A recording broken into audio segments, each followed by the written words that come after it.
الحمد لله رب العالمين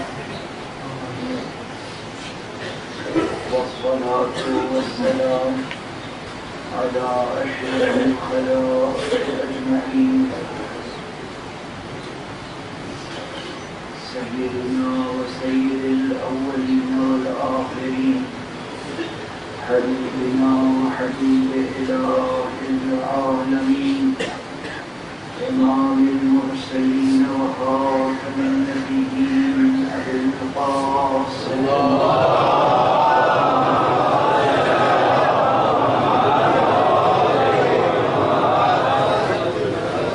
وعلى أهل بيته الطيبين الطاهرين الهداة المهديين المعصومين المظلومين واللعنة الدائمة على أعداء الدين أجمعين.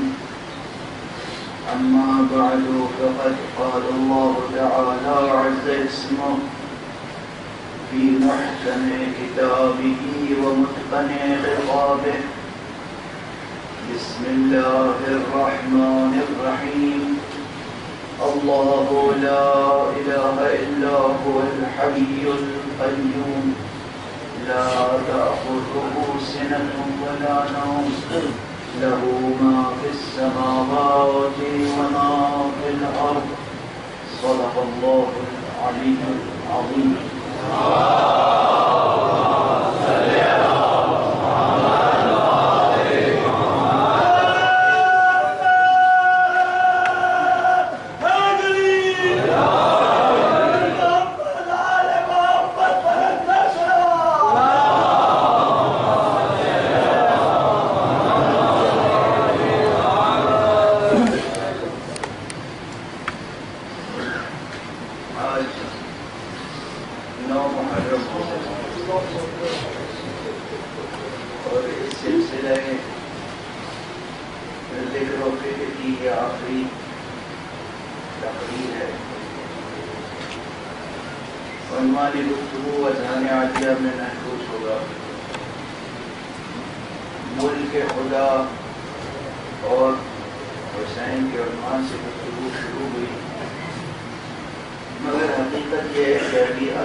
آسان بھی ہے اور مشکل بھی. اسی طرح جیسے خود معرفت حق کی گفتگو آسان بھی ہے مشکل بھی. جن کے ہاتھوں میں کسی مشکل کشا کا دامن ہے ان کے لیے آسان ہے. جن کے ہاتھوں میں کوئی ایسا مشکل کشا عمل نہیں ہے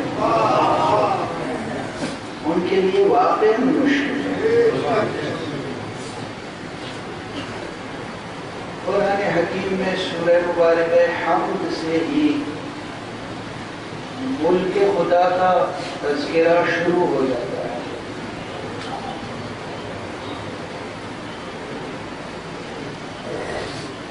جب آپ بسم اللہ الرحمن الرحیم الحمد للہ رب العالمین الرحمن الرحیم مالک یوم الدین تک پہنچتے ہیں. اور معلوم ہے کہ مالک یوم الدین کی طرف دونوں طرح سے وارد ہے, دونوں طرح سے جائز ہے. نماز میں بھی دونوں طرح سے جائز ہے. مالک یوم الدین بھی پڑھ سکتے ہیں, ملک یوم الدین بھی پڑھ سکتے ہیں. تو اس کے مالک ہونے اور ملک ہونے کا تذکرہ قرآن مجید میں سورہ حمد سے شروع ہو جاتا ہے.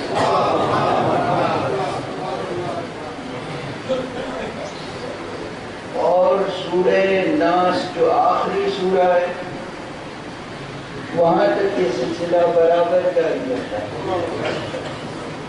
یہاں بھی رب کا تذکرہ پہلے ہے اور ملک یا مالک کا تذکرہ اس کے بعد ہے، وہاں بھی رب کا تذکرہ پہلے ہے اور فوراً اس کے بعد ملک کا تذکرہ۔ قل اعوذ برب الناس ملک الناس۔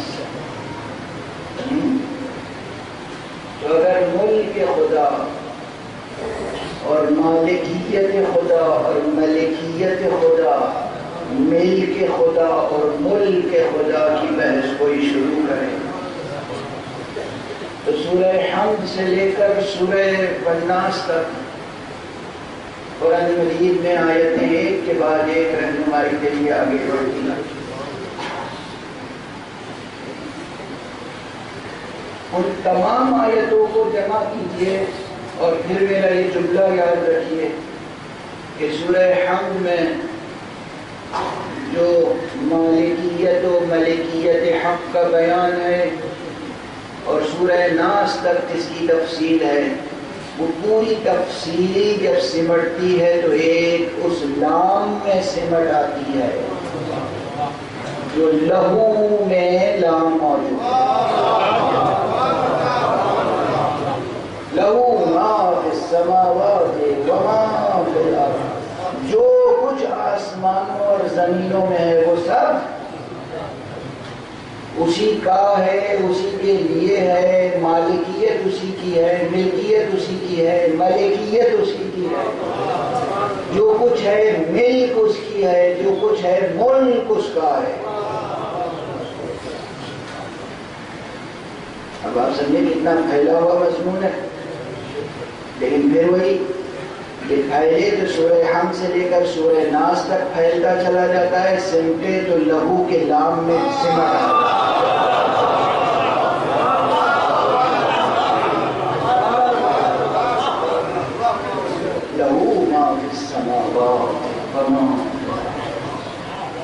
یہ قرآن، یہ قرآن کی بلاغت۔ یہاں آپ کو لام کی بلاغت اگر سمجھ میں نہ آئے تو بے کی بلاغت پہ غور کر لیجیے نا۔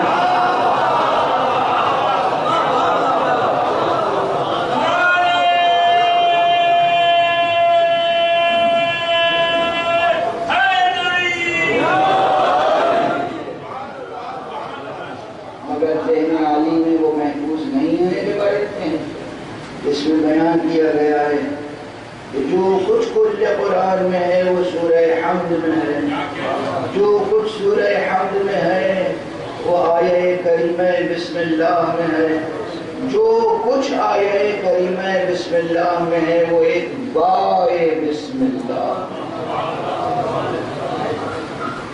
اگر قرآن مجید کے پہلے ہی حرف با میں اتنی جامعیت ہے کہ قرآن مجید کے تمام مضامین اس میں سموئے ہوئے ہیں، تو آیت الکرسی کے اس حرف میں اتنی جامعیت ضرور ہے کہ ملک خدا سے متعلق جتنی بحثیں ہیں سب اس میں سموئی ہوئی ہیں۔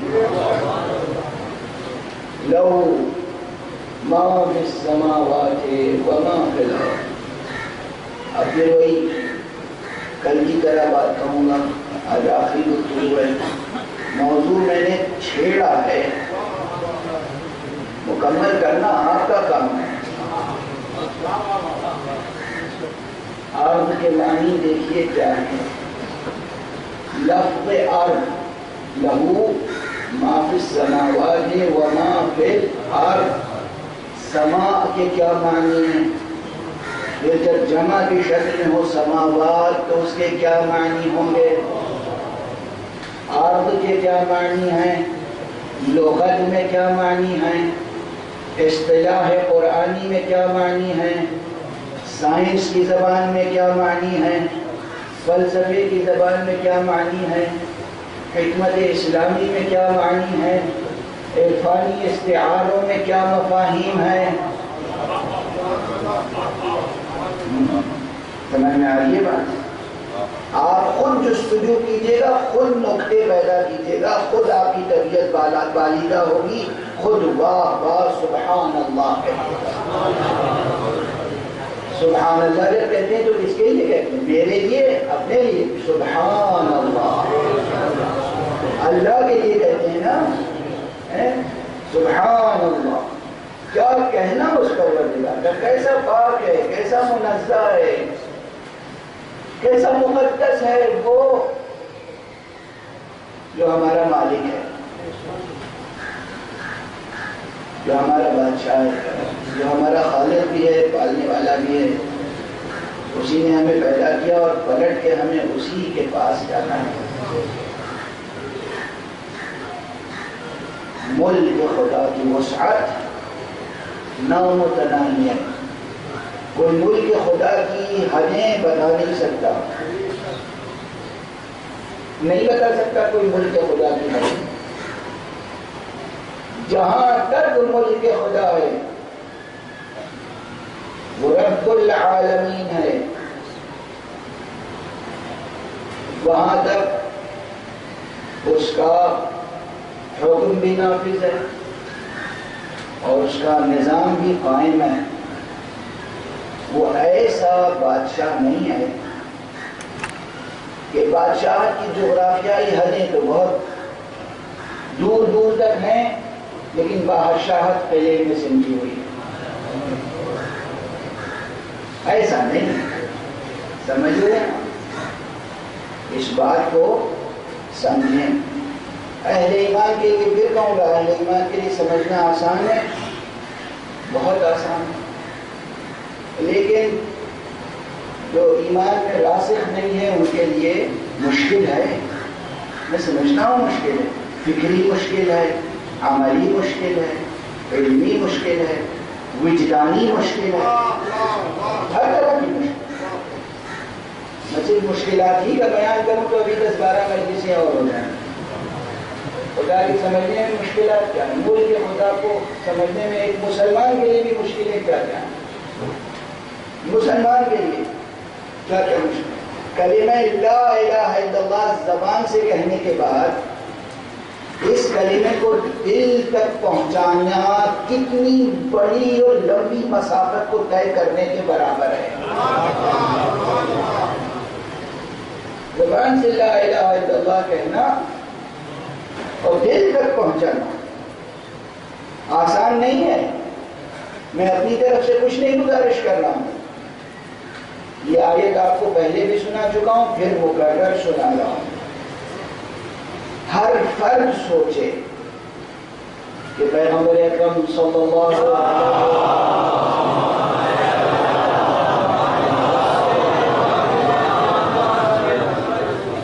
تشریف لائے اور انہوں نے کلمہ مبارکہ لا الہ الا اللہ تعلیم فرمایا، تلقین فرمایا، ودیعت فرمایا،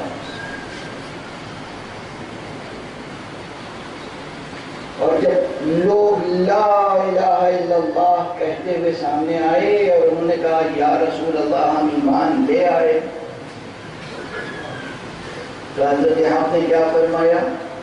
قالت الاعراب آمنا، اعراب کہتے ہیں کہ ہم ایمان لے آئے۔ قل لم تؤمنوا، فرما دیجئے کہ تم ایمان نہیں لائے۔ اور بس تاریخ اسلام کی جدلیت ایک یہ بہت بڑی جدلیت ہے۔ جو لوگ مارکسزم اور تاریخی جدلیت اور مادی جدلیت اور میٹیریل ڈائلیکٹسزم وغیرہ پر گفتگو کرتے ہیں اور جب تاریخ پر گفتگو کرتے ہیں، ان کے لیے یہ ایک نئی قسم کی جدلیت ہے کہ اسلامی تاریخ کی ایک جدلیت دور پیغمبر سے آج تک چلی آ رہی ہے۔ کچھ ہے جو کہتے ہیں کہ ہم ایمان لے آئے، لیکن ان کے مقابلے میں کہنا پڑتا ہے تم ایمان نہیں لائے۔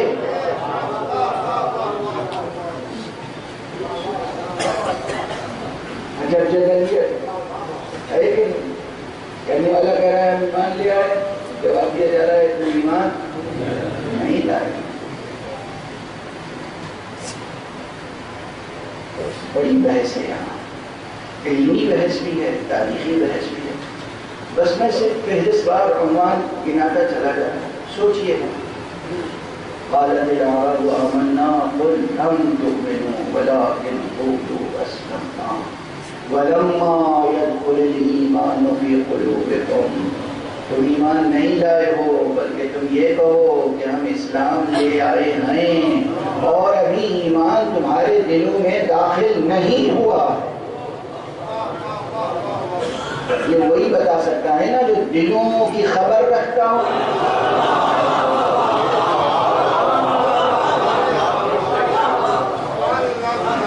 ہم آپ یہ نہیں کر سکتے. ہم آپ اگر کہیں تو حد سے تجاوز ہوگا. ہم نہیں کہہ سکتے کوئی شخص آئے کہ میں مومن ہوں، ہم کہیں تو مومن نہیں ہے، ہمیں یہ اختیار نہیں ہے. مگر یہ کہ ایسے قرائن موجود ہوں، ایسی علامتیں موجود ہوں، ایسے دلائل موجود ہوں کہ جن کی روشنی میں ہم کہہ سکیں کہ تم ایمان نہیں لائے.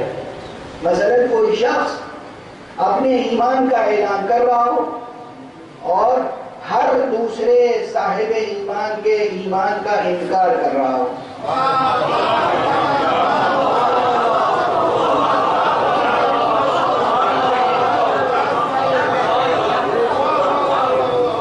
تو اس وقت ہم کہیں گے کہ بھئی تم خود ایمان نہیں لائے ہو، ابھی تمہارے دل تک ایمان نہیں پہنچا. اگر دل تک ایمان پہنچ گیا ہوتا تو لبوں پر رقص کرتے ہوئے کلمہ لا الہ الا اللہ پر اتنے نازاں نہ ہوتے اور تم دوسروں کے ایمان پر شک نہ کرتے. اور صرف شک ہی نہیں، اگر کوئی شخص مسلمان ہونے کا مدعی ہے اور مسلمانوں کو تحقیق کر رہا ہے بغیر کسی حجت شرعی کے، جس کا جی چاہے آ کر مجھ سے مناظرہ کر لے، جس کا جی چاہے آ کر مجھ سے مباہلہ کر لے.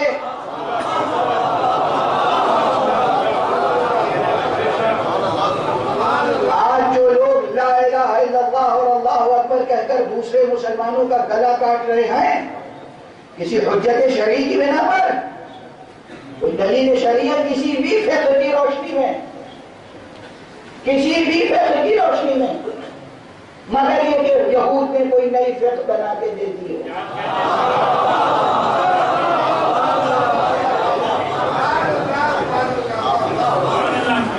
مگر یہ کہ اسلام کے دشمنوں نے کوئی نئی فقہ بنا کے دے دی ہوا،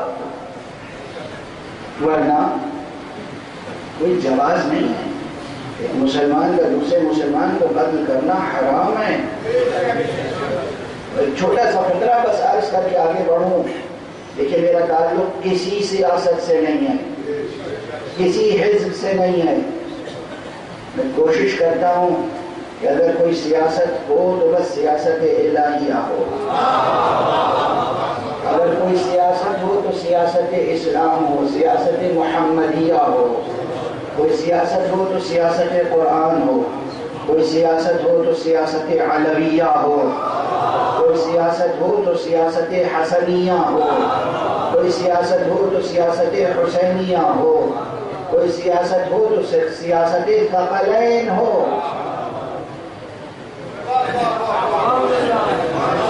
میری کوشش یہ ہے کہ میں اگر کچھ بن سکوں تو ملک خدا کا ایک ادنا شہری بن جاؤں. ایک فقرہ سن لیجیے. ایک شخص نے کسی دوسرے شخص کو قتل کر دیا بغیر کسی حجت شرعی، بغیر کسی جواز کے، بغیر کسی سبب کے، بغیر کسی علت کے قتل کر دیا. یا کوئی بہت ہی معمولی سا سبب تھا جو موجب قتل نہیں تھا. اور حضرت کے سامنے پیش کیا گیا تو حضرت نے جملہ کیا کہا؟ بھائی ہو تجھ پر خدا کی اپنی رحمت سے دور کرے، تو نے اللہ کی بنائی ہوئی عمارت کو منہدم کیا ہے. اللہ یہ کس نے بنایا ہے؟ جیسے کل یا پرسوں کی تقریر میں کہہ رہا تھا کہ رحم مادر میں صورتیں کون بناتا ہے؟ وہ صورت گر کون ہے جو رحم مادر میں لڑکی اور لڑکا بناتا ہے؟ تو یہ آپ کی صورتیں کس نے بنائی؟ انسان کی صورتیں کس نے بنائی؟ پیغمبر نے یہ ارشاد فرمایا کہ تو نے اللہ کی بنائی ہوئی عمارت کو منہدم کیا ہے. اس کے معنی عمارت سے مراد یہ اینٹ و پتھر کی عمارتیں نہیں ہیں، اصل عمارت یہ ہے جو خدا نے بنائی ہے. اب اگر کوئی شخص کلمہ لا الہ الا اللہ کہہ کر عام انسانوں کا قتل عام کر رہا ہو تو ہمیں حق پہنچتا ہے کہ ہم کہیں تو خود مسلمان نہیں ہے. ہمیں کافر کہنے والے تو خود مسلمان نہیں ہے.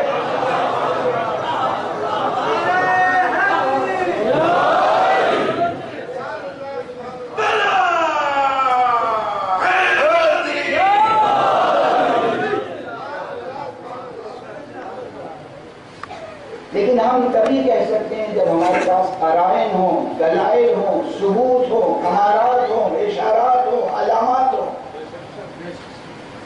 لیکن حق سبحانہ و تعالی دلوں کی خبر رکھتا ہے. تو اس نے فرما دیا اپنے حبیب سے کہہ دیجئے کہ تم ایمان نہیں لائے ہو اور تمہارے دلوں میں ایمان ابھی داخل نہیں ہوا. ایمان کب داخل ہوگا دل میں؟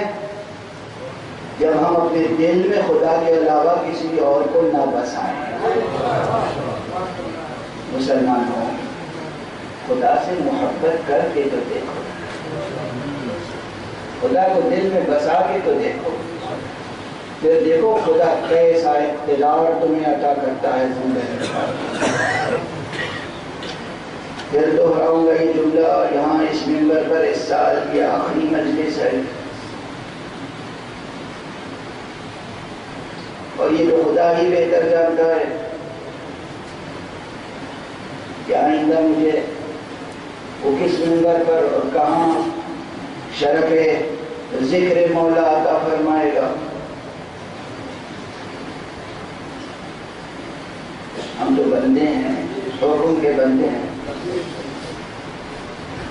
اس سال میری آخری مجلس ہے یہاں پر، تو پھر یہ دوہرا دوں جملہ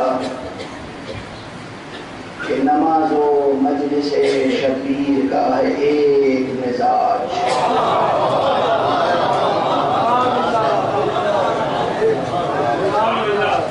نماز و مجلس شبیر کا ہے ایک مزاج. جس طرح معصوم نے کہا ہر نماز کے بعد تمہارے نفس میں بلندی پیدا ہونی چاہیے، اسی طرح ہر مجلس کے بعد ہمارے نفس میں بلندی پیدا ہونی چاہیے. معرفت میں بلندی، کردار میں بلندی، سیرت میں بلندی، نیت میں اخلاص. توجہ فرما رہے ہیں. جب نیت میں اخلاص پیدا ہو اور دل میں خدا کے علاوہ کوئی نہ ہو تو ملک خدا کی حدیں روشن ہونے لگتی ہیں اور دقیق سے دقیق مسئلے سمجھ میں آنے لگتے ہیں. لیکن بہت بہتر گفتگو ہے. واقعی میرے لیے بہت مشکل ہے کہ محدود وقت میں کیا کیا عرض کروں، کتنے سوالات پیدا ہو سکتے ہیں.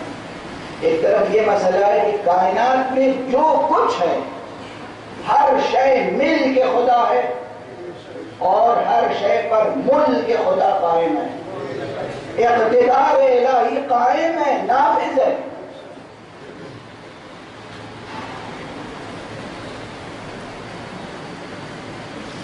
نہ صرف ملک پر بلکہ ملکوت پر بھی. لیکن دو طرح کی چیزیں ہیں تو سائنس بھی تسلیم کرتی ہے کہ ایک میٹر ہے اور ایک انرجی. ایک ڈوئلٹی تو یہی ہے، ایک فینومیت ہے. دوسری ہے میٹر اور اینٹی میٹر کا ایک تصور آیا ہے. یہ سب باتیں تفصیل سے تو میں نہیں عرض کر سکتا، جو سائنس کے طلباء غور کرتے ہیں اہل نظر اہل مطالعہ وہ جانتے ہیں.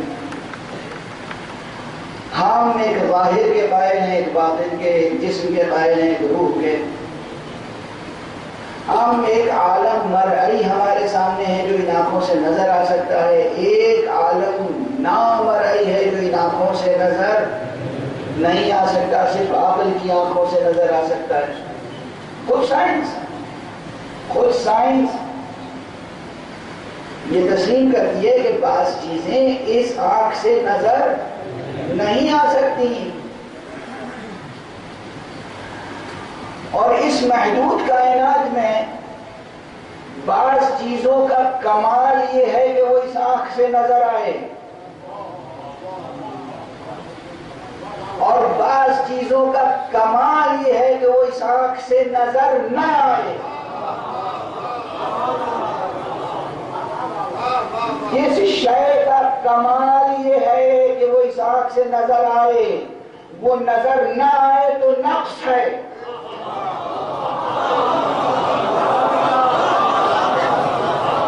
جس شے کا کمال یہ ہے کہ وہ اس آنکھ سے نظر نہ آئے اور وہ اس آنکھ سے نظر آ جائے تو نقص ہے.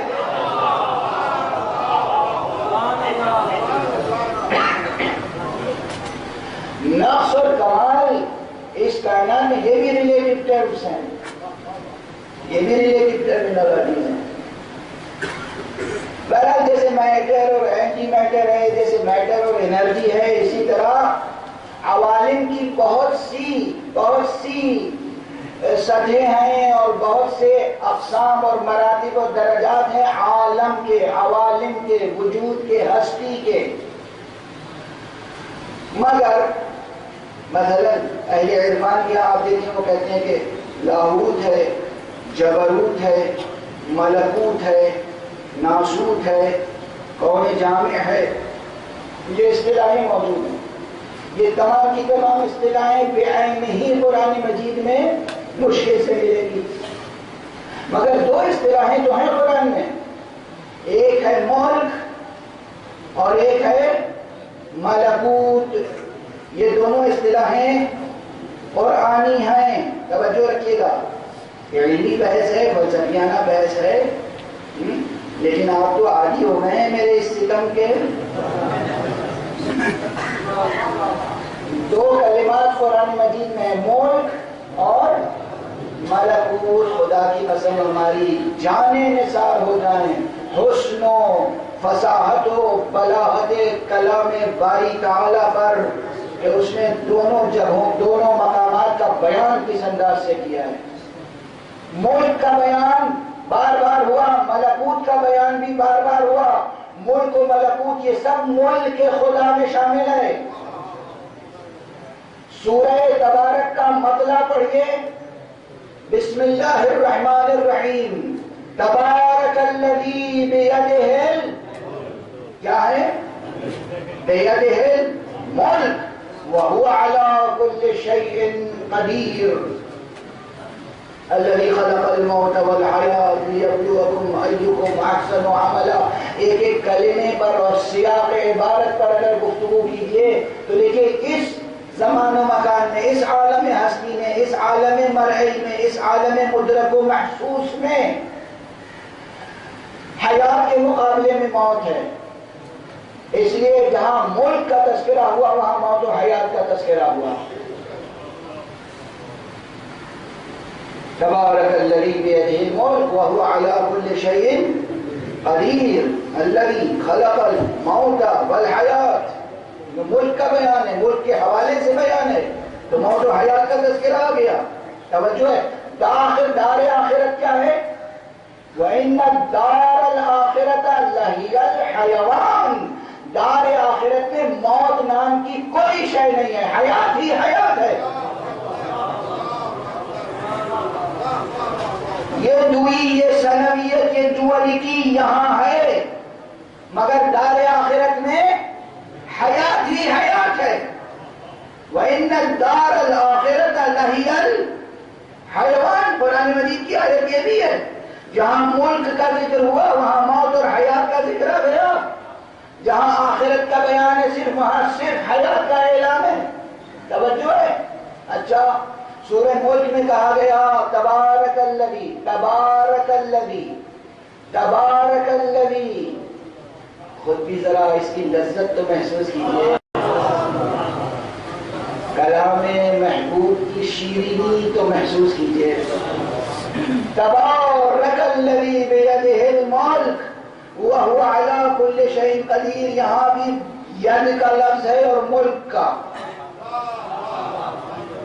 ید کا لفظ ہے بِیَدِهِ کیا؟ الملک، اس کے ہاتھ میں ملک ہے۔ سورہ یاسین، یہ سورہ ملک کا مطلع ہے، اور اب پڑھیے سورہ یاسین کا مقطع۔ سورہ یاسین کا مقطع کیا ہے؟ انما امرہ اذا اراد شیئا ان یقول له کن فیکون فسبحان الذی بیدہ کیا ہے؟ ملکوت کل شیء۔ یہاں بیدہ ملکوت ہے، وہاں بیدہ ملک۔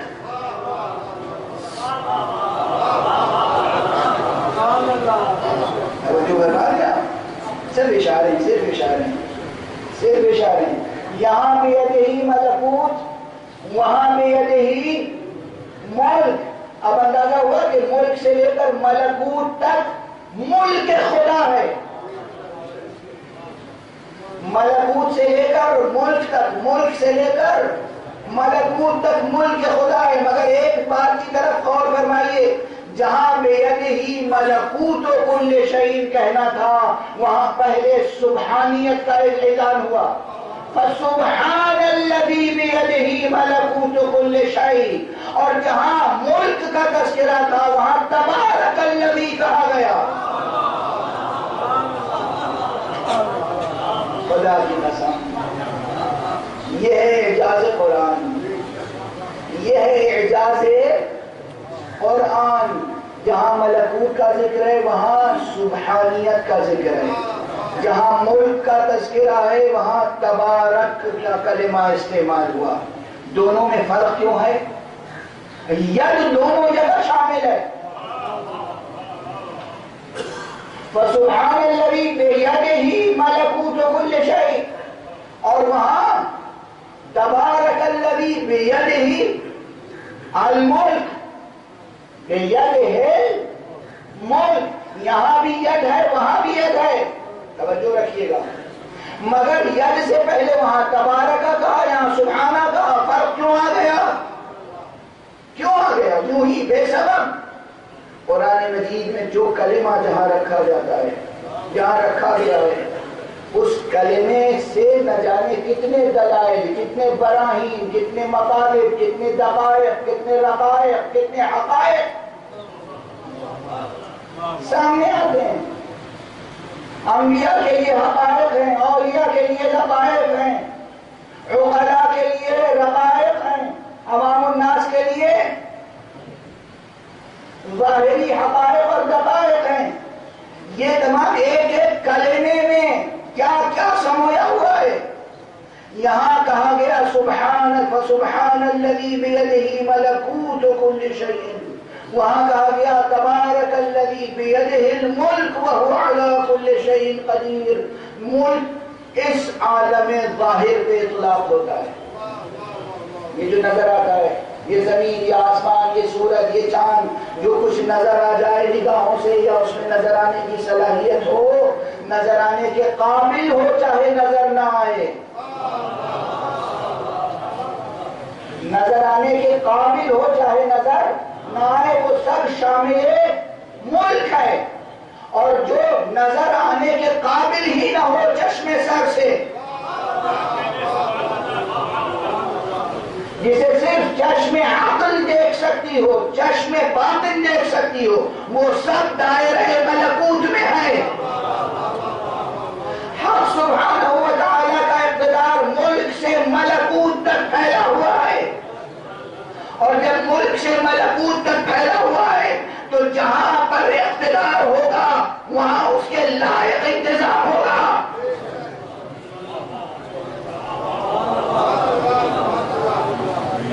لائق انتظام ہوگا نا، اور جب انتظام ہوگا، انتظام کے لوازمات ہوں گے، تو فوراً عام انسان یہ سوچنے لگتا ہے، ہم جب اس کائنات میں ہوتے ہیں نا، اس زمان و مکان میں چونکہ ہیں، تو ہم زیادہ تر خدا کو اپنے جیسا ہی تصور کر پاتے ہیں،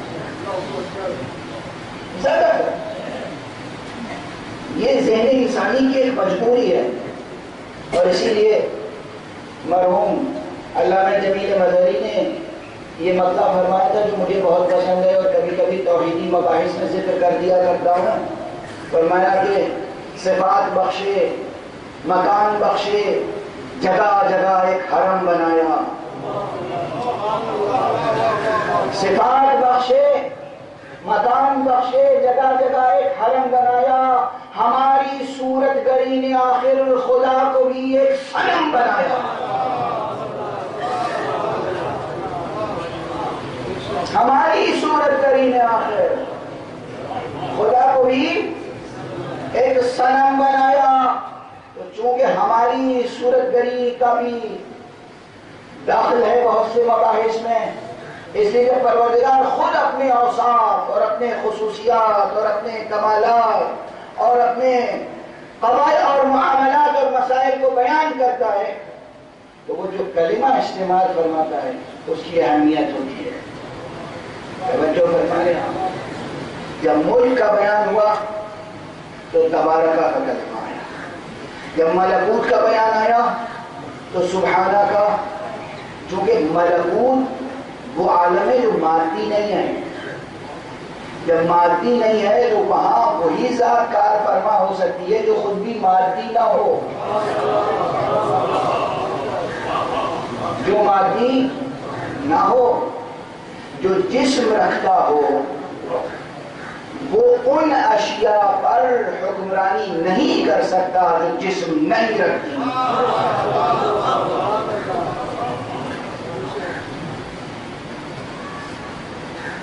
اور جو جسم نہیں رکھتا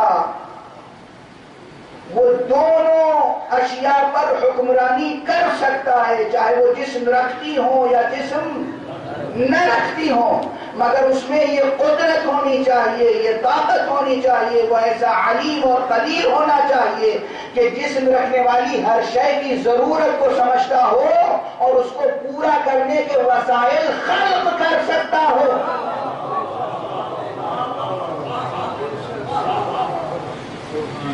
تو وہ خود جسم نہیں رکھتا، مگر وہ ایسے وسیلے خلق کر سکتا ہے کہ جو جسم رکھنے والی چیزوں کی ضرورتوں کو پورا کر سکیں اور انہیں کنٹرول کر سکیں.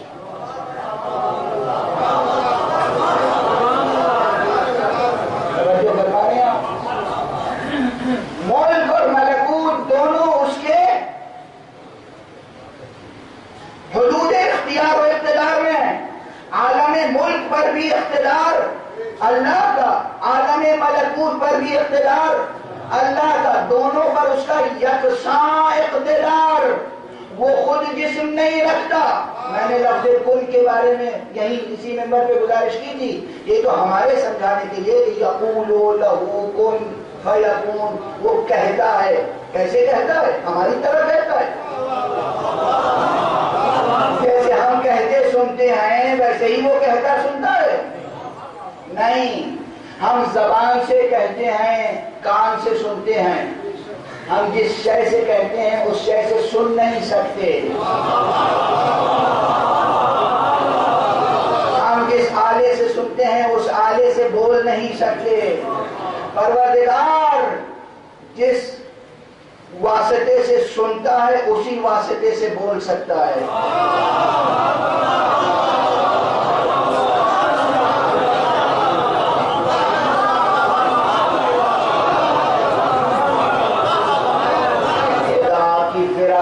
کو، آپ کی ذہانتوں کو اور پروان چڑھائے. بیان حق ہے، بیان توحید ہے، خشک موضوع ہے، خشک ترین موضوع ہے. سنے تو سننے والے کہ دیکھیں مکتب حسینی میں بیٹھنے والے کیسے کیسے موضوعات کی کیسی کیسی لذت لیتے ہیں.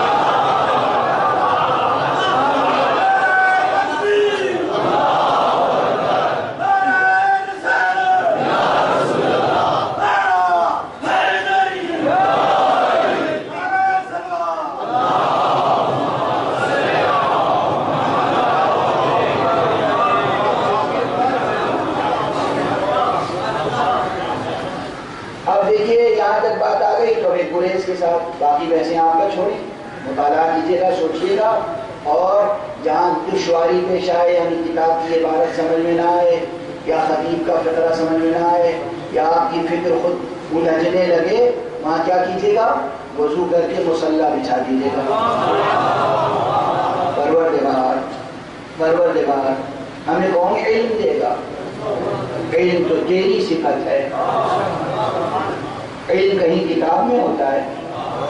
کتاب میں نہیں ہوتا علم، اسی لیے کوئی لاکھ اٹھا کے کتاب لے کے چلا جائے مگر اسے علم نہیں نصیب ہوگا۔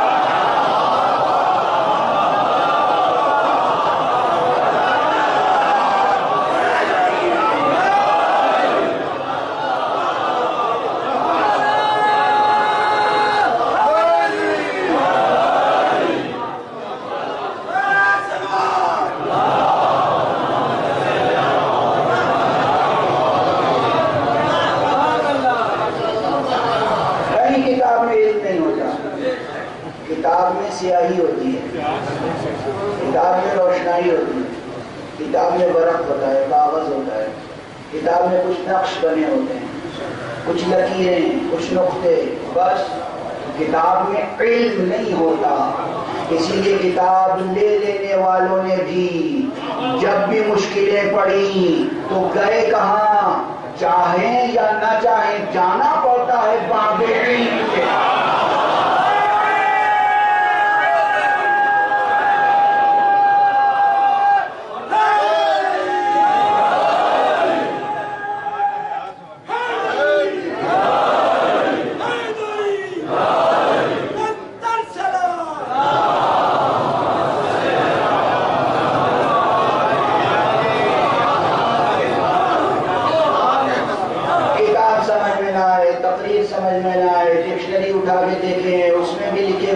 سمجھ میں نہ آئے تو پھر کیا کریں؟ مصلی بچھائیں، گرا میں باندھ لیجیے یہ بات۔ ملا صدرہ بہت بڑے فلسفی ہیں، انہوں نے اسفار میں ایک سے زائد مقام پر اپنا تجربہ لکھا ہے۔ کیا یہ بحث میری سمجھ میں نہیں آ رہی تھی تو میں قم پہنچا، معصومہ قم کے حرم میں قبر مبارک کے پاس مصلی بچھا دیا، 2 رکعت اللہ کی نماز پڑھی، صاحب قبر کا واسطہ دیا، اور وہ فلسفیانہ مضمون روشن ہو گیا۔ روشن ہو گیا اللہ صدر روشن۔ اور یہ نہ جانے کتنے علماء کا، کتنے طالب علموں کا تجربہ ہے۔ تو جب کوئی علمی مسئلہ سمجھ میں نہ آئے تو کس سے پوچھیں؟ خود علم جس کی صفت ہے۔ علم صفت کس کی ہے؟ اللہ کی۔ وہ عالم ہے، وہ علیم ہے، وہ شاہد ہے، وہ شہید ہے، وہ لطیف ہے، وہ خبیر ہے، وہ سمیع ہے، وہ بصیر ہے۔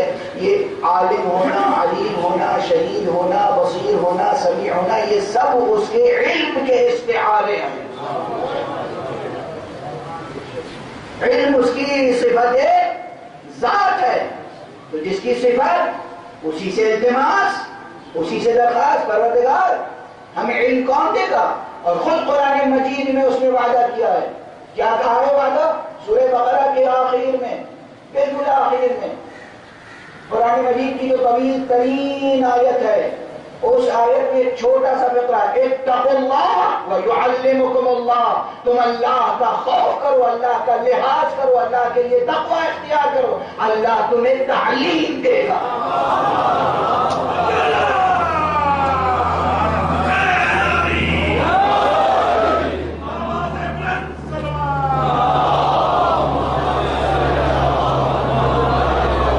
کون تعلیم دے گا؟ اللہ تعلیم دے گا۔ کون تعلیم دے گا؟ اللہ۔ اتقوا اللہ، اللہ کا لحاظ کرو، ویعلمکم اللہ، اللہ تمہیں تعلیم فرمائے گا، علم دے گا، اللہ کا وعدہ ہے۔ توجہ فرمائیے، تو کتاب میں علم نہیں ہوتا، اللہ سے علم ملے گا۔ قلم میں بھی علم نہیں ہوتا، قلم کو اللہ نے واسطہ قرار دیا۔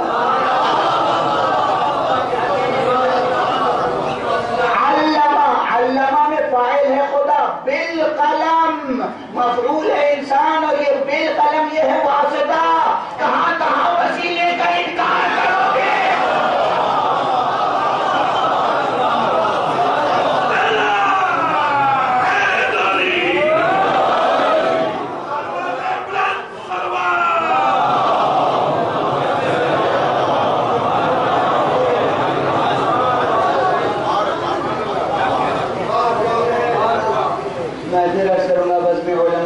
کرنا ہمارے برادر عزیز حجت الاسلام والمسلمین مولانا افتخار علی صاحب تشریف کرنا اور علماء تشریف کرنا ہے. میں تمام اپنے ساتھیوں کا نام ممبر سے اگر لینا شروع کروں تو مجلس میں ایک الگ باب قائم ہو جائے گا. جو دانشور حضرات ہیں، علماء ہیں، طالبان علم ہیں، اسے ان حضرات کو دیکھ کر میری طالب علمانہ رگ جو ہے پھڑکنے لگتی ہے، اکثر کہتا ہوں.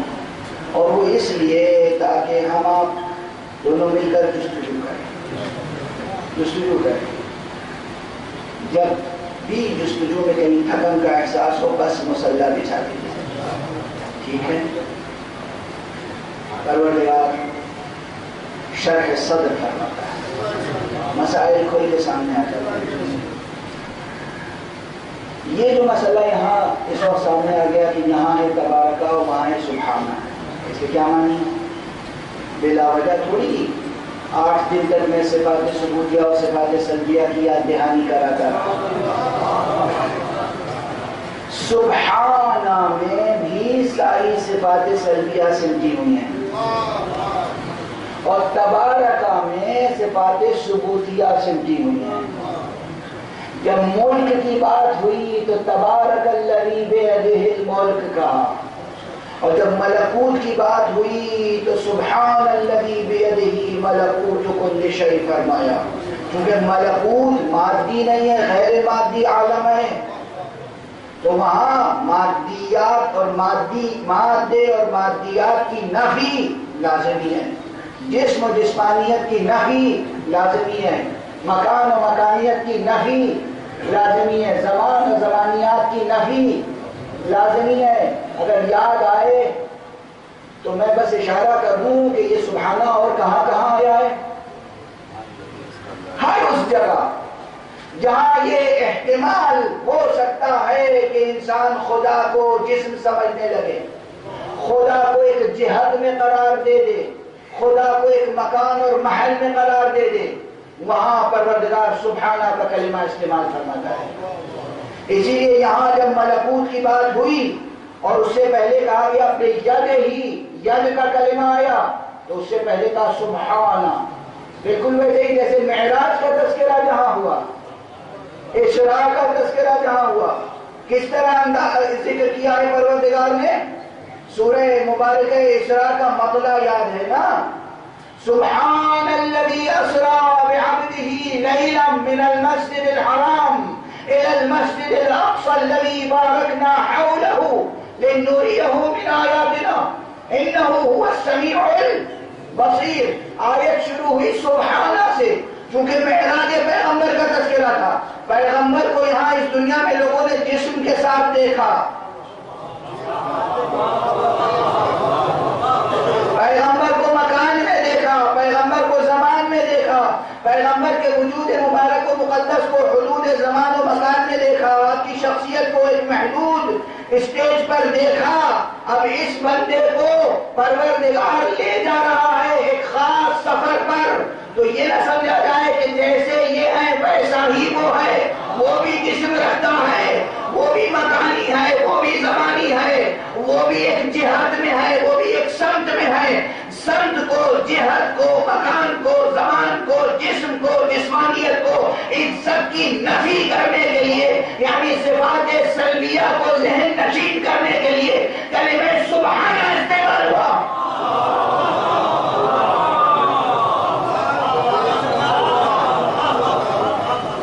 وہاں سبحانہ استعمال ہوا، یہاں بھی ملکوت کا بیان ہوا تو سبحانہ استعمال ہوا، اور ملک کا بیان ہوا تو تبارکہ استعمال ہوا. اس سے زیادہ گفتگو نہیں کر سکوں گا، وقت تیزی سے گزر رہا ہے، گفتگو دقیق ہے، پیچیدہ ہے، تہدار ہے، اس لیے بس گفتگو کو تیزی سے آگے بڑھاؤں گا. ملک خدا کے حدود میں مرئی چیزیں جو کچھ بھی ہے سب شامل، جو نامرئی ہے چیزیں ہیں وہ سب شامل. اس کا اقتدار بالکل برابر سے دونوں عوالم پر قائم ہے، اور اس کو اپنے اقتدار کے بیان کے لیے لفظ ید کا استعمال کرتا ہے. وہ کہتا ہے سبحان الذی بیدہ ملکوت کل شیء تبارک الذی بیدہ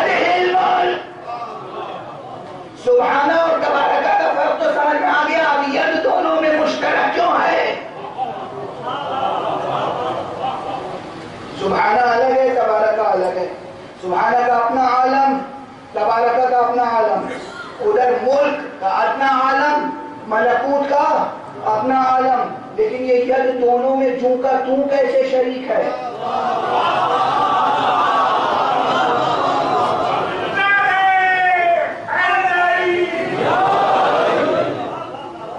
توجہ فرما رہے ہیں آپ؟ اس کے معنی یہ ہے کہ اس خالق نے ملک سے ملکوت تک اپنے ملک کو، اپنی سلطنت کو، اپنے اقتدار کو قائم رکھنے کے لیے ایسے مخلوقات بھی بنائے ہیں جن میں ملک کی صفتیں بھی ہیں، ملکوت کی صفتیں بھی ہیں۔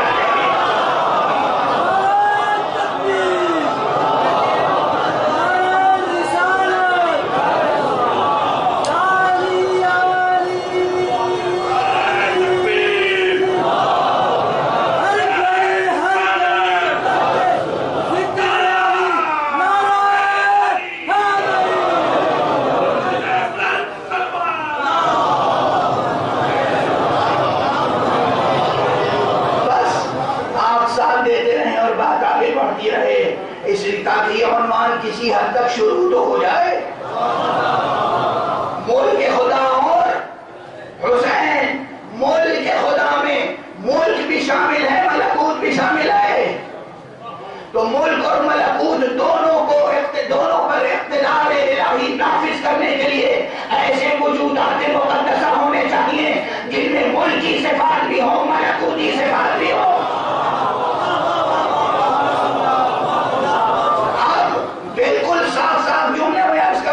اسی لیے جب ہم محمد عربی اور اہل بیت محمد کا اقتدار بیان کرتے ہیں، لوگ سمجھتے ہیں ہم ان میں الوہیت کی صفتیں شامل کر رہے ہیں۔ نہیں، ہم ان میں الوہیت کی صفتیں شامل نہیں کر رہے ہیں، ہم ملک و ملکوت کی صفتیں جمع کر رہے ہیں۔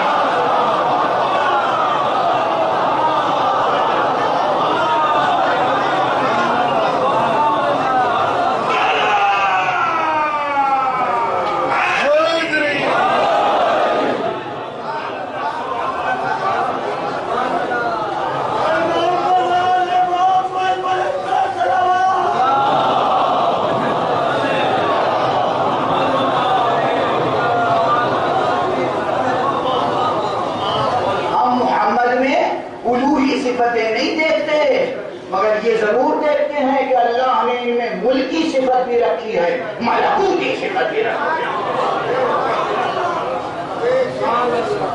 تو ان کی فضیلت دونوں پر قائم ہے، ملکی حقائق پر بھی، ملکوتی حقائق پر بھی، کیونکہ جو صرف ملکی ہے وہ صرف ملکی ہے۔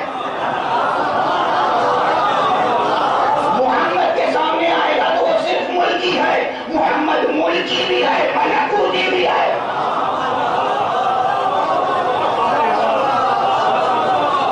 جو صرف ملکوتی ہے وہ محمد کے سامنے آئے گا تو پھر بھی محمد کی فضیلت قائم ہے، اس لیے کہ وہ صرف ملکوتی ہے، محمد ملکوتی بھی ہے، ملکی بھی ہے۔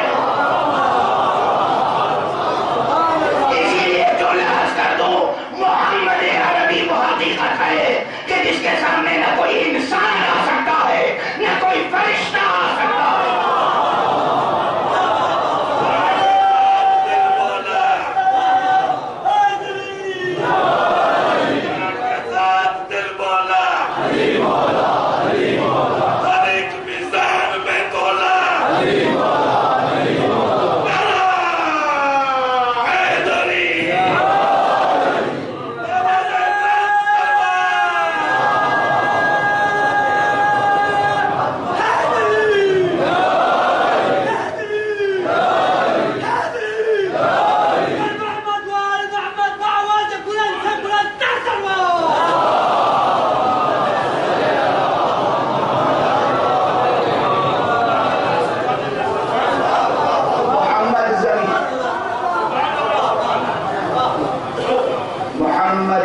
محمد ہاشمی، محمد مصطفیٰ صلی اللہ علیہ وسلم، وہ واسطہ فیض الہی ہے جس کے واسطے سے پروردگار کا حکم نافذ نافذ ہوتا ہے، ملک پر بھی ملکوت پر بھی۔ اگر ملک کے خدا میں محمد کی حیثیت سمجھ میں آ جائے تو حسین کی حیثیت سمجھنا دشوار نہیں ہے۔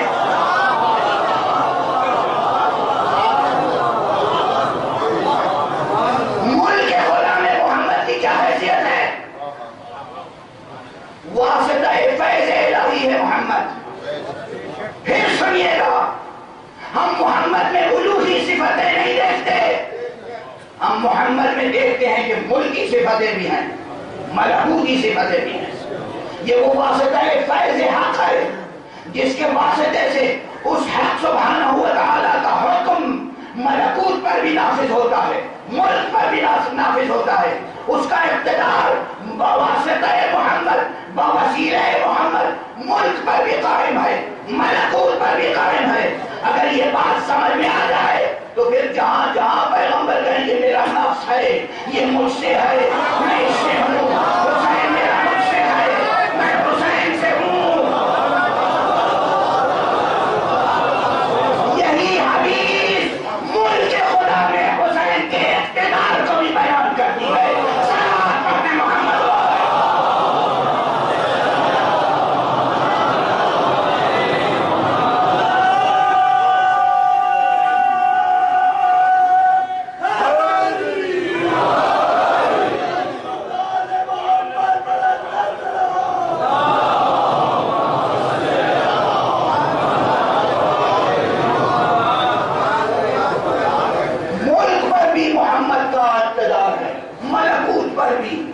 انسان بھی محمد کے غلام ہیں، فرشتے بھی غلام۔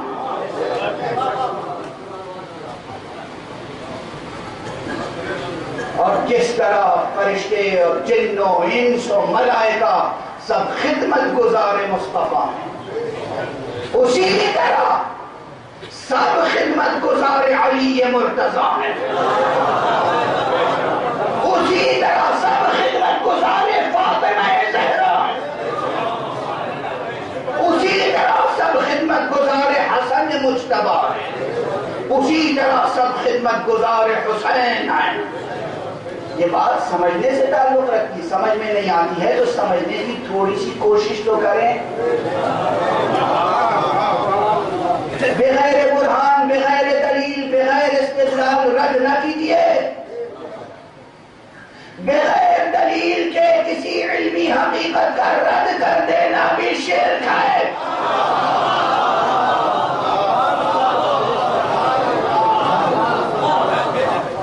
شیر کی تعریف سمجھیں،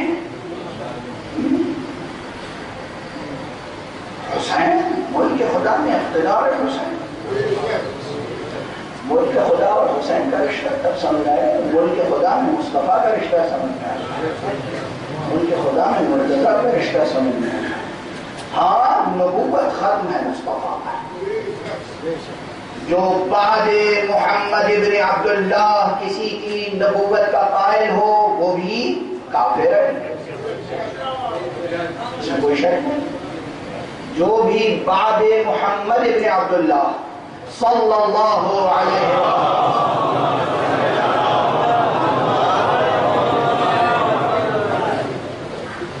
کسی کی نبوت کا قائل ہو کافر ہے۔ علی نبی نہیں ہے، حسن اور حسین نبی نہیں ہے۔ علی کو نبی کہہ کر آپ علی کی فضیلت تھوڑی بیان کر سکتے ہیں۔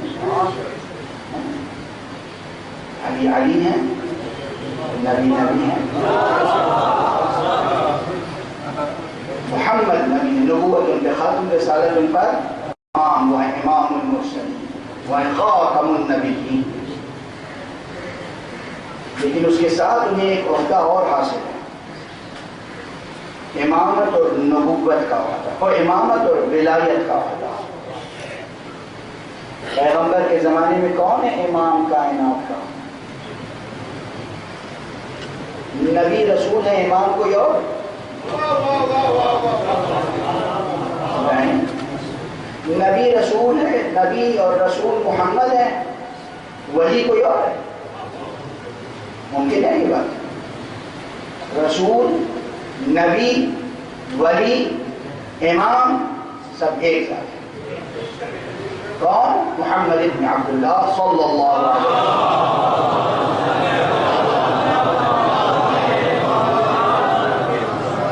اب اس کے بعد بات آگے بڑھتی ہے، بات یہ آگے بڑھتی ہے کہ نبوت محمد پر ختم، رسالت محمد پر ختم۔ کیا امامت کے ختم ہونے کا بھی اعلان کیا ہے؟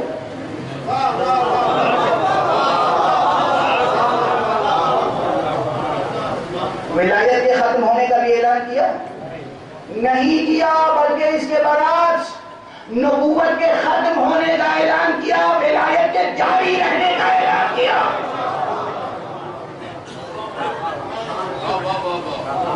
وہ ولایت جو ذات مصطفیٰ میں تھی وہی ولایت جاری ہوئی ذات مرتضیٰ میں۔ من کنت مولا فہذا علی مولا، یہی معنی ہے اور کوئی معنی نہیں ہے۔ جو ولایت، جو اقتدار، وہ حاکمیت جو حضرت حق سبحانہ و تعالی نے ملک و ملکوت پر مصطفیٰ کو عطا کی تھی، وہ حاکمیت جو حق سبحانہ و تعالی نے اللہ نے ملک و ملکوت پر محمد کو عطا کی تھی، وہ حاکمیت، وہ ولایت، وہ مولائیت، اس کے جاری رہنے کا اعلان ہو رہا ہے۔ من کنت مولا فہذا علی مولا، جس پر میں اللہ کی طرف سے حاکم ہوں، اب اس کے بعد میرے بعد علی حاکم ہے، نبوت ختم ہو رہی ہے، ملک خدا نیست و نابود تھوڑی ہو رہا ہے۔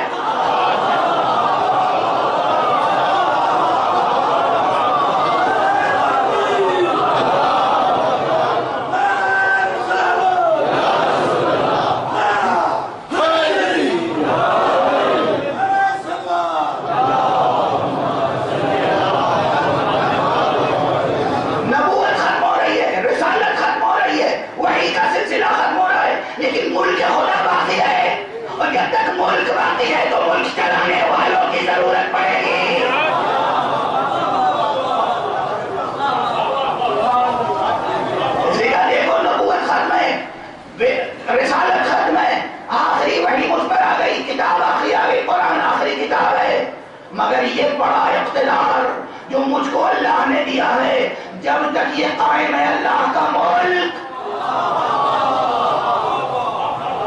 اس وقت تک یہ سلسلہ جاری رہے گا۔ من کنت مولا فہذا علی مولا، میرا اقتدار جہاں جہاں ہے، علی کا اقتدار وہاں وہاں ہے۔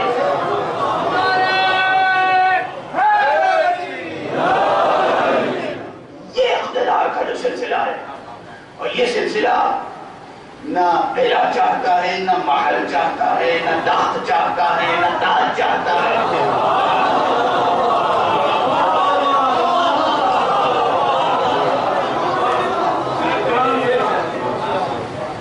جیسی انوکھی ذات باری ہے ویسے ہی انوکھا اس کا نظام حکومت ہے۔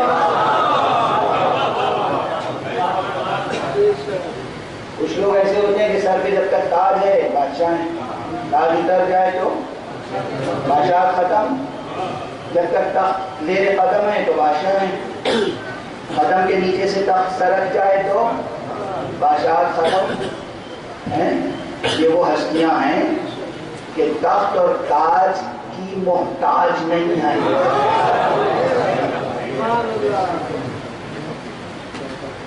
ان کا طرز حکمرانی جدا ہے، ان کا طرز حکمرانی جدا ہے۔ یہ بات میں نے کہا شروع کر رہا ہوں، آج گفتگو ختم تھوڑی ہے۔ یہ آپ کا کام ہے کہ اس پر مسلسل مطالعہ کرتے رہیں اور عمل کی نیت سے۔ عمل کیا؟ عمل کیا؟ پروردگار اپنے ملک کا ہمارے سامنے تعارف کرا دے اور ہمیں اس ملک کا اچھا شہری بنا دے،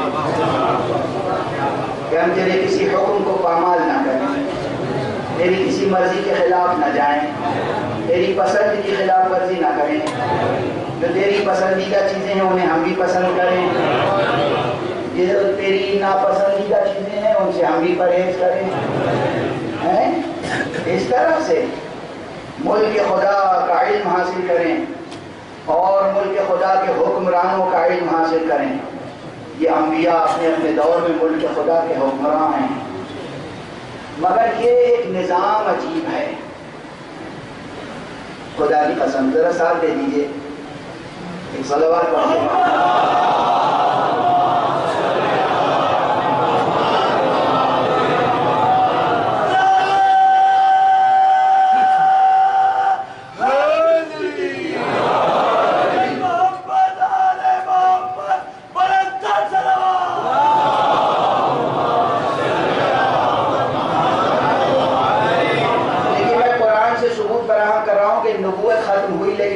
ختم ہونے کا کوئی اعلان قرآن میں نہیں.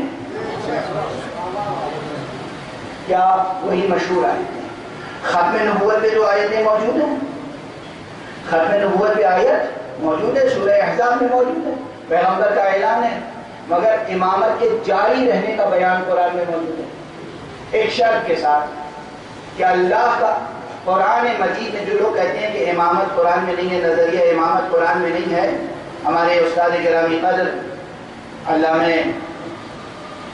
آیت اللہ شیخ محسن آرا کی مدۃ العالی پروردگار ان کے مراتب کو بلند فرمائے، ان کے دست و بازو کو قوی فرمائے اور امت کو ان کے علم و عرفان سے استفادے کی توفیق عطا فرمائے. انہوں نے مستقل ایک کتاب لکھی ہے کہ قرآن مجید میں نظریہ امامت کی، جس میں تحقیق فرمائی ہے. بہرحال بہت سے علماء نے اور بھی اس موضوع پر لکھا ہے. بہت سے افراد یہ باور کیے بیٹھے ہوئے ہیں کہ قرآن مجید میں امامت کا انسٹیٹیوشن موجود نہیں ہے،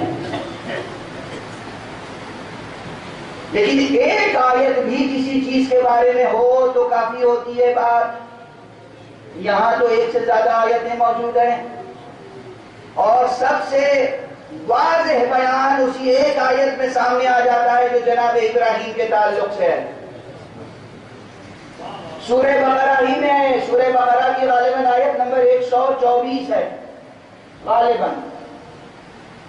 وَإِذِ ابْتَلَىٰ إِبْرَاهِيمَ رَبُّهُ بِكَلِمَاتٍ فَأَتَمَّهُنَّ.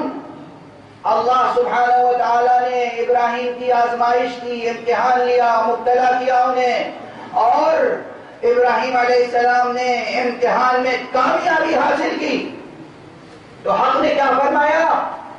انی جاعلک للناس اماما.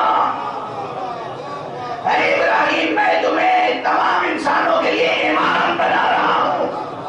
ہم آپ کو یہ ادارہ، کوئی عہدہ، کوئی منصب، کوئی جاب، کوئی ڈیزگنیشن کریٹ کریں، کوئی منصب بنا دے تو بن جاتا ہے. اللہ جب بنا رہا ہے تو آپ کیسے کہہ سکتے ہیں یہ کوئی انسٹیٹیوشن نہیں ہے؟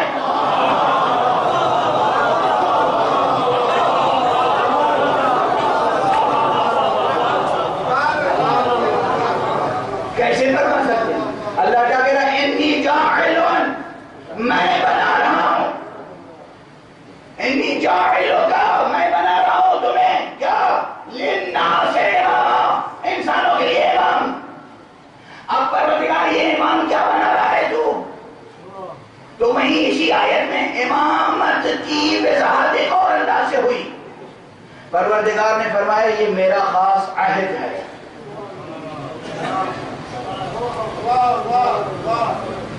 عہد الہی، امامت عہد الہی ہے، عہد الہی ہے. ہم بھی کچھ اور نہیں کہتے، آیت ہے نا قرآن کی. اور پھر یہ ایسا عہد ہے، ایسا عہدہ ہے کہ جب نبوت کی بات تھی تو جناب ابراہیم کی ایک دعا اور ہے کہ پروردگار مبعوث فرمانا ایک پیغمبر ہے. لیکن یہاں جب امامت کی بات ہوئی تو ایک کی بات نہیں کی انہوں نے. کیا فرمایا؟ جب اللہ نے کہا انی جاعلک للناس اماما، میں تمہیں لوگوں کے لیے، انسانوں کے لیے امام بنا رہا ہوں. کہا ومن ذریتی، اور میری آل سے، میری ذریت سے، میری نسل سے. تو اللہ نے فرمایا لا ینال عہد الظالمین، ظالموں تک میرا عہدہ نہیں پہنچے گا، یعنی جو معصوم ہوں گے انہیں امام بناؤں گا۔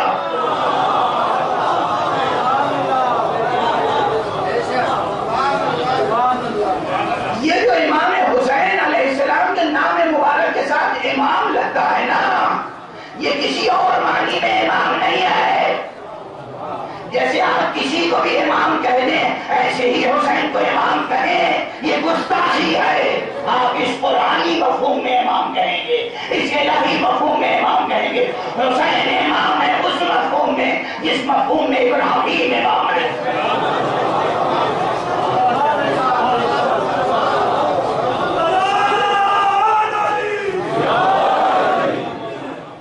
اگر جس مفہوم میں ابراہیم امام ہے اس مفہوم میں حسین امام ہے تو ملک خدا میں حسین کی حیثیت اور روشن ہو جائے۔ ملک خدا میں حسین کی حیثیت کیا ہے؟ بس گفتگو سمیت ہوں، مگر آپ کے ہوم ورک کے لیے ایک آیت کی طرف اور اشارہ کرتا ہوا آگے بڑھتا ہوں۔ کچھ لوگ اہل بیت پیغمبر سے اسی بات پر حسد کرتے ہیں۔ کیا کرتے ہیں؟ حسد کرتے ہیں۔ یہ وہ الزام نہیں ہے جو آپس میں عورتیں ایک دوسرے کو دیتی ہیں، تمہیں مجھ سے بڑی جلن ہے، تمہیں مجھ سے بڑا حسد ہو گیا ہے۔ نہیں، یہ لفظ حسد میں نہیں استعمال کر رہا ہوں، قرآن نے استعمال کیا۔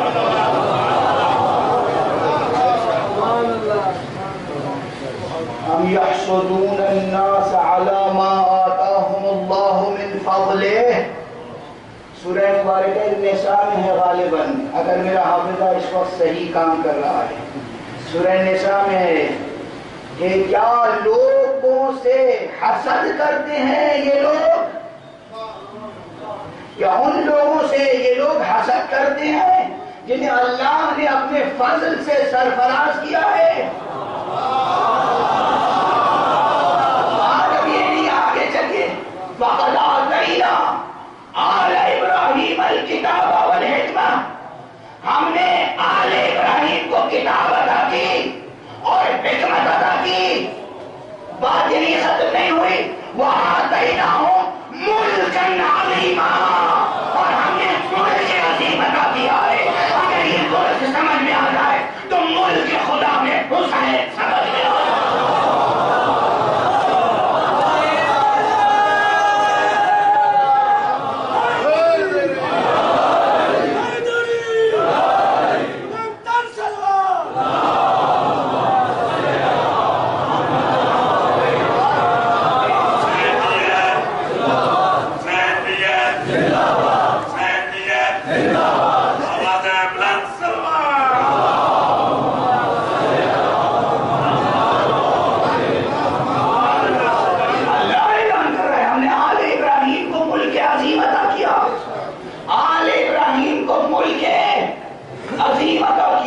وہاں ابراہیم نے اپنی آل کے لیے امامت طلب کی۔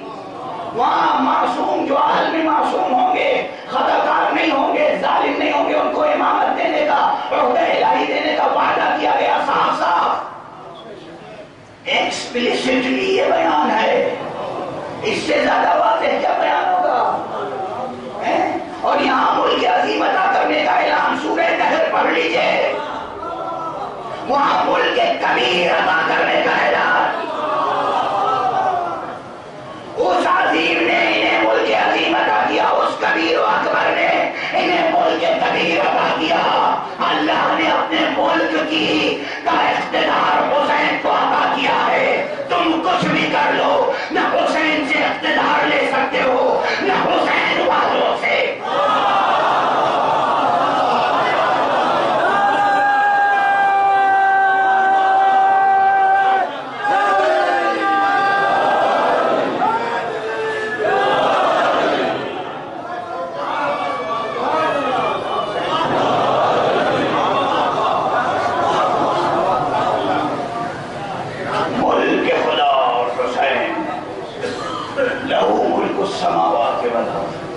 اسی کے لیے ملک ہے، اسی کے لیے ملکوت ہے، لیکن اس نے اپنے ملک و ملکوت پر اپنی حکومت نافذ کی ہے، اپنے بنائے ہوئے اپنے مخلوق بندوں سے جو واسطہ فیض الہی ہیں۔ یہ واسطہ فیض الہی سمجھ میں آتا ہے، وہ شرک سمجھ میں آنے لگتا ہے، یہ شرک ہو گیا، کفر ہو گیا، بدعت ہو گئی، قیامت ہو گئی، قتل کرو انہیں۔ محمد تک وحی بھیجنے کے لیے اللہ نے جبرائیل کو واسطہ بنایا، یہ شرک نہیں ہے۔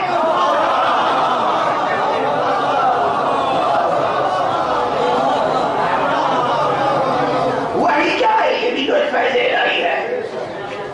وحی یعنی علم الہی، ہدایت الہیہ۔ اللہ سبحانہ و تعالیٰ اپنی جانب سے علم اور ہدایت اور رہنمائی اور حکم کے اسرار و رموز اپنے بندے کو تعلیم فرما رہا ہے، حفاظت فرما رہا ہے، عطا فرما رہا ہے۔ اس عطا میں بیچ میں جبرائیل کو رکھا، یہ شرک ہے؟ نہیں، جبرائیل کو تسلیم کر لیتے ہیں آپ، خود محمد کو تسلیم نہیں کرتے ہیں۔ میں پیسوں کو پھیلانا نہیں چاہتا، سمجھ میں آ رہی بات؟ وہی بات کہ دل اگر پہلے ہی سے صنم آشنا ہو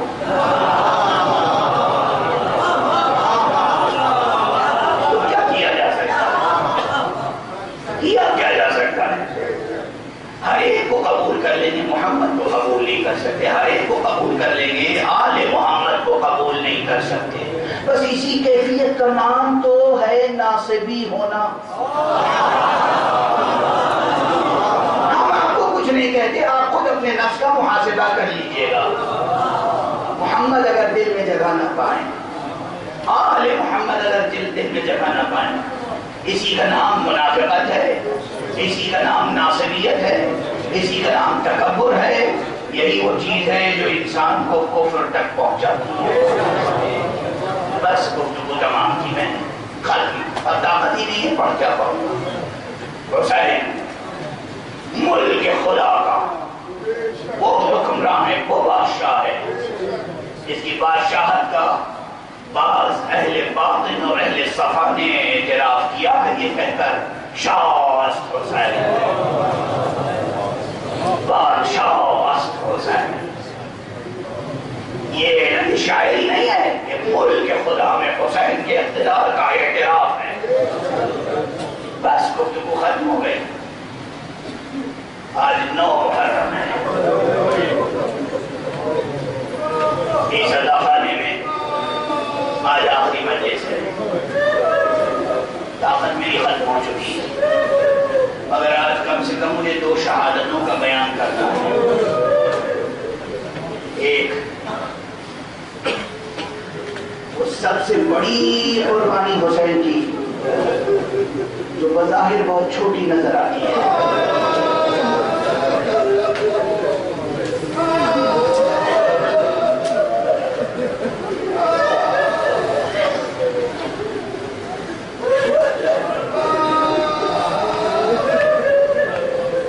خدا آپ کو کسی غم میں نہ رلائے سوائے غم حسین۔ روز عاشوراء صبح سے جو قربانیوں کا سلسلہ شروع ہوا، اصحاب، انصار، اعزاء اقربا، جوانان بنی ہاشم سب قربانیاں پیش کرتے رہے، اور جب پڑوں میں کوئی نہیں رہ گیا تو حسین ایک مرتبہ میدان میں، اور انہوں نے اتمام حجت کے لیے استغاثہ فرمایا، هل من ناصر ينصرنا، هل من مغیث یغیثنا۔ درمیان میں ایک ٹکڑا کہتا چلوں گا کہ علمی ابہام و اشکال کا یہی سدباب ہوتا ہے، جو معرفت نہیں رکھتے، جو نادان ہیں، وہ کہیں گے دیکھیے ابھی تک یہ فضائل ہو رہے تھے اور یہ حسین کو ملک خدا کا بادشاہ کہہ رہے تھے۔ ملک خدا کا بادشاہ اتنا بیچارہ ہو گیا، بےکس ہو گیا، اقتدار اس کا نہیں کہ وہ مدد مانگ رہا ہے۔ قرآن پڑھیے، قرآن نے آپ سے قرض مانگا ہے، اللہ نے قرض مانگا ہے۔ اللہ کہتا ہے یہ کون ہے جو مجھے قرض حسنہ دے؟ اس مقام کو کیسے حل کریں گے آپ؟ اللہ محتاج ہے، اللہ محتاج ہے۔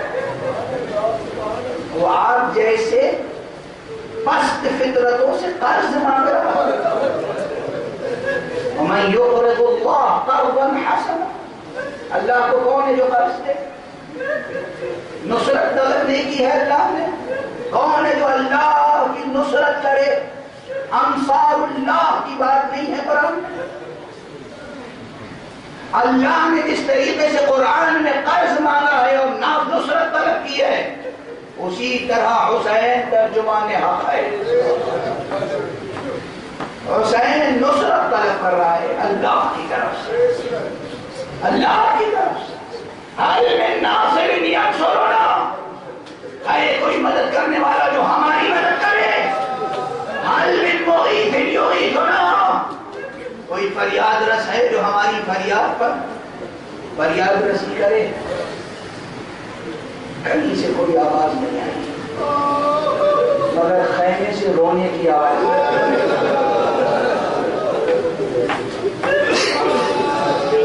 حضرت تشریف لائے، در خیمہ پر آئے، بہن زینب میں زندہ ہوں، ابھی رونے کا کیا سبب ہے؟ بیوی نے کہا بھیا آپ کو معلوم ہے پچھلے 3 دنوں سے 3 راتوں سے اصغر کی کیا کیفیت ہے؟ پیاس سے، گرمی سے، بھوک سے اتنا نڈھال ہے، اصغر آنکھیں نہیں کھول رہا ہے۔ مگر جیسے ہی آپ نے حل من ناصر ینصرنا کہا، اس بچے نے تڑپ کے خود کو جھولے سے گرا اور اب ماں کے آغوش میں بھی قرار نہیں ہے اسے، تڑپ رہا ہے بچہ جیسے آپ کی آغوش میں جانا چاہتا ہے۔ آقا حسین نے کہا لاؤ میرے بچے کو میرے حوالے کر دو۔ حسین علیہ السلام نے بچے کو اپنی گود میں لیا، میدان کی طرف آئے، مگر آنے کا انداز یہ تھا کہ دامن آبا سے سایہ کیے۔ دشمنوں نے سمجھا کہ قرآن لے کر آ رہے ہیں، لیکن حسین قرآن ناطق کا یہ پارا لے کے آ رہے تھے۔ آئے میدان میں بلندی پہ کھڑے ہوئے، اتمام حجت کے لیے پہلے خود فرمایا اگر میں تمہاری نگاہوں میں گناہگار ہوں تو یہ شیرخوار بچے نے کیا قصور کیا ہے؟ یہ شیرخوار بچہ تو دنیا کی کسی شریعت میں کسی قانون میں گناہگار نہیں ہوتا، اور اگر تمہیں یہ گمان ہے کہ اس کے بہانے سے پانی لے کر میں پی لوں گا تو تم خود آ کر اسے پانی پلا دو۔ اور اس کے بعد فرماتے ہیں ارباب مقاتل نے یہ جملے بھی نقل کیے ہیں، ممبروں سے یہ جملے ادا ہوتے رہے ہیں۔ آپ نے ایک مرتبہ بچے کی طرف دیکھا اور کیا کہا بیٹا تم حجت خدا کے فرزند ہو، تم حجت خدا کے فرزند ہو، بیٹا اپنی پیاس کا خود اعلان کر دو۔ کہتے ہیں کہ اس بچے نے اپنا مرجھایا ہوا چہرہ فوج کی طرف موڑا، ادھر رخ کیا،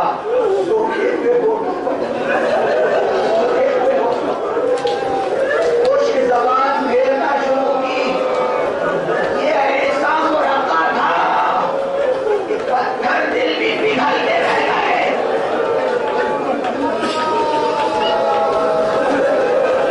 کہتے اشقیاء تڑپ گئے، منہ پھیر کر گریہ کرنا شروع کیا، آپس میں ایک دوسرے سے کہتے تھے اس بچے کو پانی پلا دینا چاہیے۔ مگر عمر سعد لعین نے ایک مرتبہ حرملہ بن طاہر اسدی کی طرف دیکھا اور تاریخ خدا کلام الحسین، حسین کے کلام کو منقطع کر دو۔ حرملہ نے ادھر فوج تڑپ رہی تھی، ادھر ایک تیرے سے شعبہ سے اس صغیر کا گلے کو نشانہ بنایا۔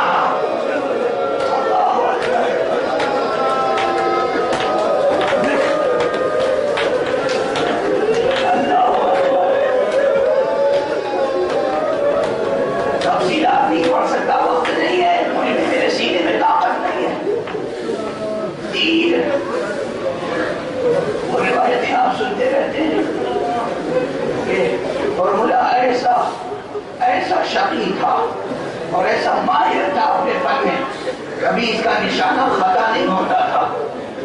مگر کہتے ہیں روز عاشورہ اس نے ایک تیر چلایا جو خطا کر گیا،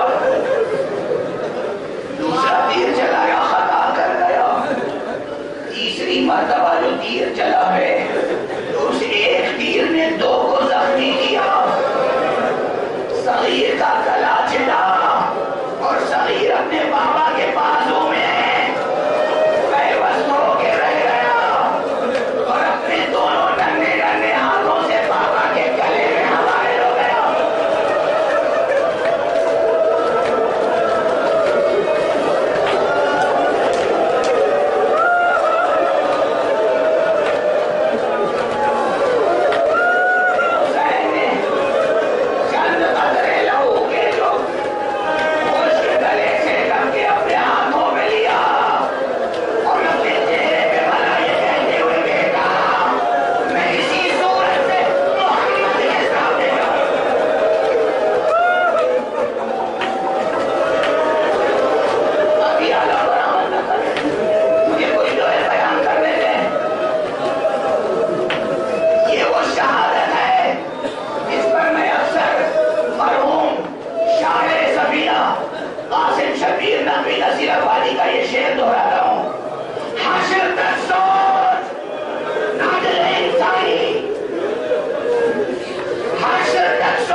بچے کا لہو اپنے رخ پر لیا، بچے کو لیا اور بڑے وقار کے ساتھ سعی فرمانے لگے، بڑے وقار کے ساتھ سعی فرمانے لگے. ہاتھوں پر شہید بچہ ہے، ہاتھوں پر بے شیر کا لاشا ہے. حسین 7 مرتبہ خیمے کی طرف بڑھے، 7 مرتبہ پیچھے ہٹے اور تلاوت کرتے جاتے تھے انا للہ و انا الیہ راجعون رضا بقضائہ و تسلیما لامرہ. انا للہ و انا الیہ راجعون رضا بقضائہ و تسلیما لامرہ. کل آپ عمل عاشورہ کریں گے، کل آپ زیارت پڑھیں گے. زیارت کے دوران آپ کا طریقہ کار یہ ہے کہ آپ امام کی سعی میں سعی فرماتے ہیں، تاسی میں آپ یہ فقرہ پڑھتے ہوئے 7 مرتبہ آگے بڑھتے ہیں، 7 مرتبہ پیچھے ہٹتے ہیں. عام طور پر تمام خطبہ یہ کہتے ہیں کہ یہ اتنی بڑی مصیبت تھی کہ سرکار صبر، سرکار شجاعت، سرکار سید الشہداء کو بھی تردد تھا. میں کہتا ہوں تردد نہیں تھا، بلکہ فرما رہے تھے چشمے پلٹ دے. اتنا بڑا بارے غم ہے، اتنی بڑی مصیبت ہے، مگر کہیں حسین کے ہاتھوں میں لرزہ نہیں آئے، حسین کے قدموں میں لغزش نہیں آئے.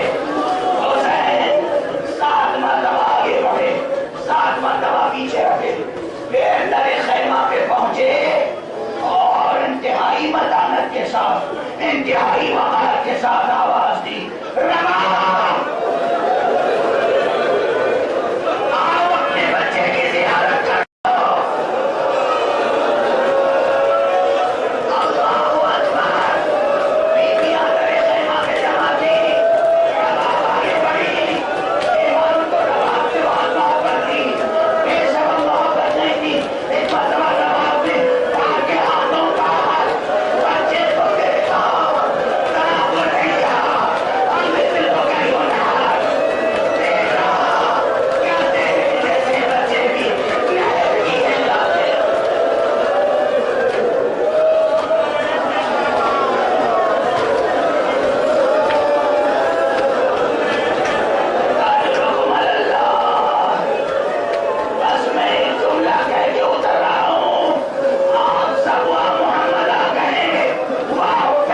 مجھے